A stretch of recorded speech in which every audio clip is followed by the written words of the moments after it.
Hi guys, welcome or welcome back to my channel. It's Nash, and for today's video we are doing a mid-year financial goals check-in. So if you've been following along since the start of this year, I sat down with you guys and went into depth on my 2022 financial goals. And now that we are somehow already in July, I did a self check-in to see my progress, see what I've been able to accomplish, what I haven't been able to accomplish, and if there's anything I need to tweak a little bit to make these goals a little bit more obtainable. So if you're interested, keep on watching. I'll link the original video where I broke down my goals for this year in the cards and in the description, but I actually have the original sheet that I actually wrote down my goals, and your girl went to town kind of marking things off, and the second half is actually the check-in of some of the things that I decided to adjust to make it more realistic, because your girl was very optimistic at the start of this year, which I love. But now that we are past the halfway point, it's time to be a little bit more real and honest with myself on some of the things that I want to try to accomplish. So I'm just gonna go down each individual goal, basically talk about if I've been able to reach it, if I still plan to reach it, and any changes that I made for each individual thing on this list. So let's get into it, because your girl has a lot to say. So first one up here, which I feel like was probably the most challenging goal that I put for myself, was to save an additional $3,000 in my house down payment fund. So if you've been following along on Instagram, I actually was documenting my journey, completing my first 52-week challenge last year. I did the traditional, whatever week it is the amount you save. So for example, week 1 of 2021, I saved $1, and by the end of the year, week 52, I saved $52. So that entire challenge actually went towards starting my house down payment savings account. And because I was so successful, I decided to, up the stakes by doubling basically the challenge and rounding up to try to save an additional $3K. Well, it is currently July, and I haven't even saved 10% of that goal. I've still been able to put money aside, but I realized that my priorities are a little bit different. The goal is to still, of course, buy a house, but now that I'm living on my own, I realized that I have some other goals that are actually higher on the list. So I decided to change it up a little bit. I currently have, as of today, $2,025 in my house down payment fund, which is still awesome. Like, it's still worthy of a round of applause, because I've still been able to contribute, main goal, maintain, and keep adding. So now, instead of saving an additional $3K, my goal is to reach $3K by the end of the year, which I feel like is definitely doable. That's around $970 something that I need to save by December 31st. So I think it's definitely going to be something that I can accomplish. So I'm not only going to talk about the goal, but I want to talk about how I'm going to be obtaining some of these goals, because I realized I didn't really set a plan for some of these, and your girl is a budgeter and a planner, so I need all of the above. So I decided to incorporate some new challenges to get myself closer to this goal and keep that goal in the back of my head each month when I'm doing my budget. So I plan to actually incorporate the dice challenge into this specific fund. So I'm pretty sure if you're in the budget community, you've seen a couple different people share their savings challenges. I actually found it on YouTube. If I remember, I'm going to try to link the video where I got these new challenges from. But basically, you take 2 die, you roll the dice, and the 2 numbers that you get, you can either add them, or what I'm going to be doing in my case is multiply them. So for example, if I roll a 3 and a 6, I would do 3 times 6, get 18, and that's how much money I would be setting aside each time I try to do this challenge. So my goal is to do minimum twice a month, if I can more, because the more that I can do it, the quicker I'd be able to, reach this goal. So that's going to be one of the ways that I plan to, stuff this fund, because even though it's not the top priority, the overall goal for me for sure is to buy my own house. So we gotta work towards it, each $1,000 mark at a time. So now rolling into the second thing I have on this list, something that I actually was able to accomplish. I wanted to attempt to save 5% of each paycheck to go towards my emergency fund. Well, as of the end of June, I've actually been able to, I did my calculations, save more than the actual 5%, and I've been at around 7% in total of the income that's come in. So I've been able to do this challenge and then some. That's something that I'm definitely gonna still continue to do, because I want to do it for the full year, because I'm definitely trying to reach another goal in my emergency fund. It's been hard for me to grow this fund rapidly because emergencies come up and I've had to use it, which I'm so grateful that I've had this money set aside for that purpose. But I really am trying to reach $3,000 in my emergency fund. It just feels like the right number for me right now. So by saving this 5%, I really believe I'll be able to reach this goal by the end of the year and then some, and continue to try to push for my next 1,000. So yeah, it's actually one of the goals that I've been able to reach so far, and I'm only going to continue it. It's become second nature for me when I'm putting together my paycheck budget to save that 10% for tithe and quickly divide that by 2 and figure out what my 5% is for my savings account. So it's definitely something that I'm happy that I incorporated, and it's something that I feel like I'm going to continue, because now I'm subconsciously always saving, even if it's just 5%. But whenever I do get my bonus check or any extra income, I always try to throw an additional, so it's been able to get me above that 5% and closer to the 7%. So that's definitely something that I'm really happy about. And basically, by accomplishing this, I'm getting closer to the actual goal of reaching another 3K, because I don't know what it is about the 3K, but that's something that's going on for this year. So 3K in my house down payment, 3K in my emergency fund, and by the end of the year I'm gonna have 6K saved in just those 2 accounts. That is crazy to me, but I'm really excited to work towards that. Next up, we actually have 3 goals that I try to put deadlines for. One I reached, the other 2 we still have some work to do. February of this year, I challenged myself to reach 5K in my move out / apartment fund, and I did it, because I'm currently sitting in my very own studio apartment, and I was really pushing myself to try to reach that 5K. Basically was exactly what I needed. It covered my security deposit, first month's rent, all of my actual furnishing of the apartment, and the bills to start up, my Wi-Fi, and to cover the first electric bill, so all that sort of thing, renter's insurance, the list goes on and on. But the 5K was just what I needed and then some. But the other 2 that I put deadlines for, I basically scratched the deadline till the end of this year. So I wanted to try to pay off my student loans by May of 2022. It's currently July and I still have a little bit of a balance, but that's totally fine.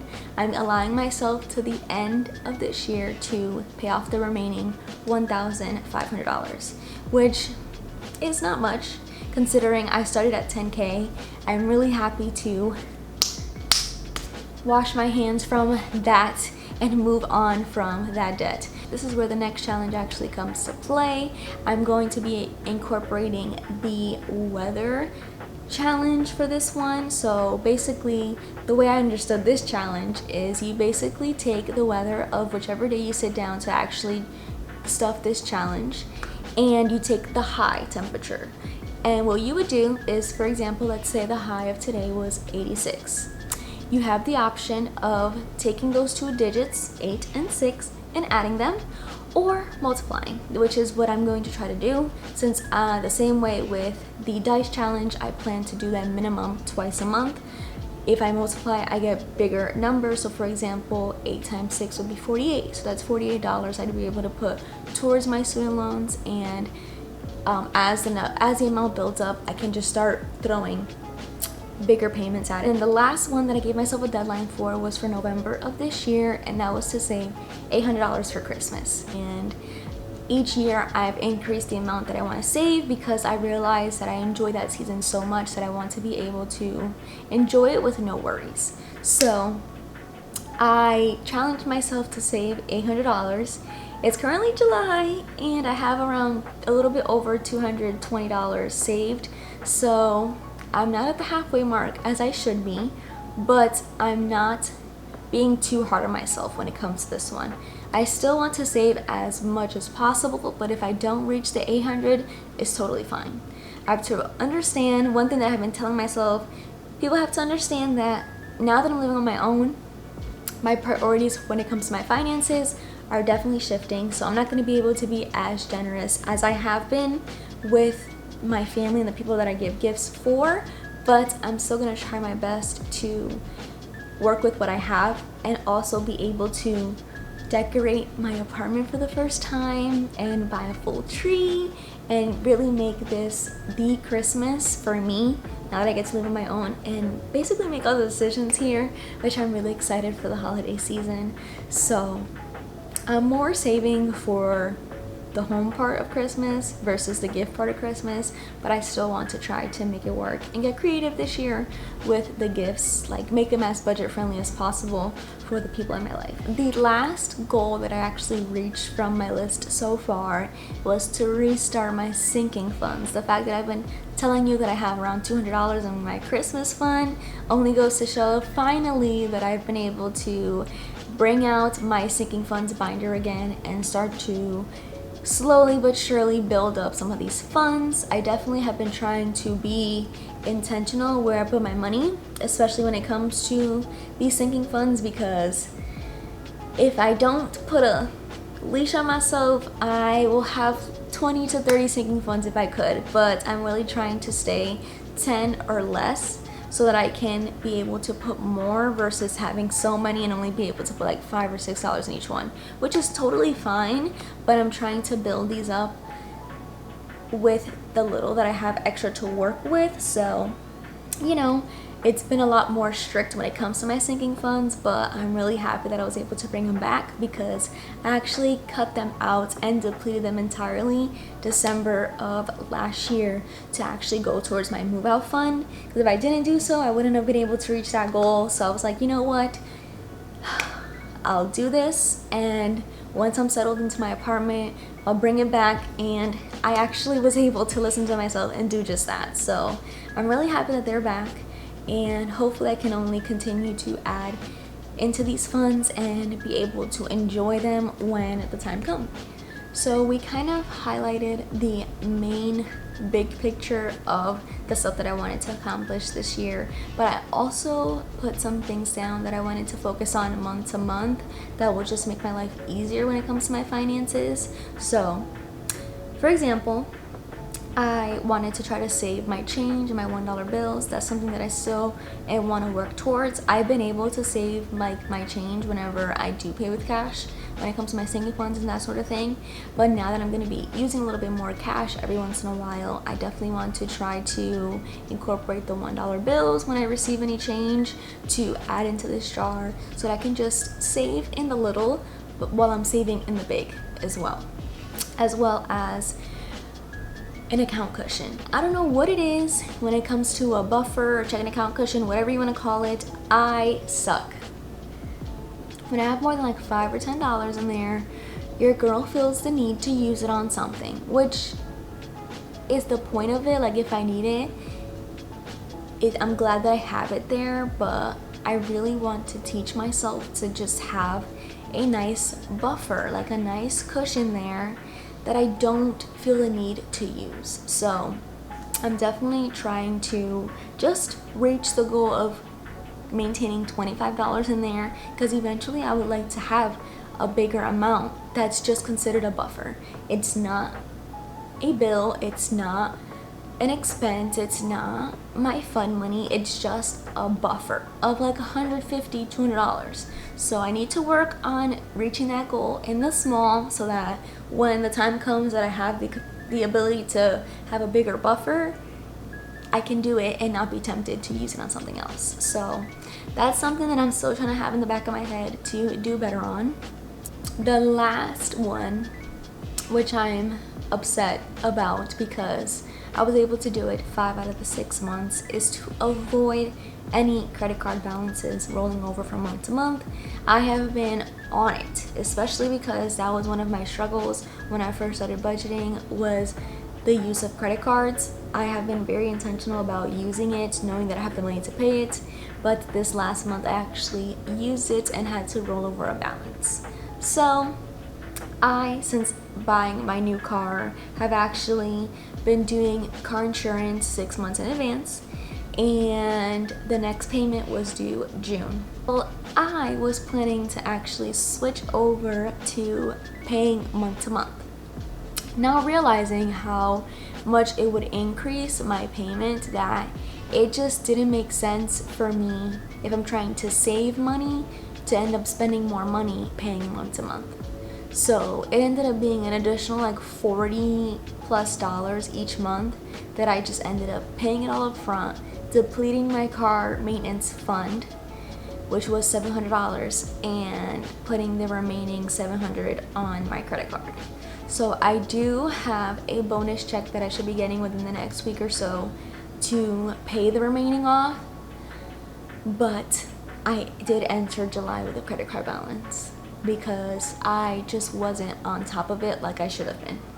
So now going into the second half of the year, I'm trying to be very ahead of the game and actually incorporate my car maintenance, my car tags or taxes into my sinking fund so that I can save little by little, so that when January comes around and I have to pay my insurance and my taxes on my car, it's not put on a credit card, or it's not depleting my emergency fund because I prepared for it. So I definitely was, not 100% sure if I was gonna do it, because I honestly haven't been able to do as much progress as I would have hoped that I would at this point, but I feel like it was very necessary to just be honest and open with you guys, because you guys have been along since January, and it just goes to show that a lot of stuff changes because lifestyle changes.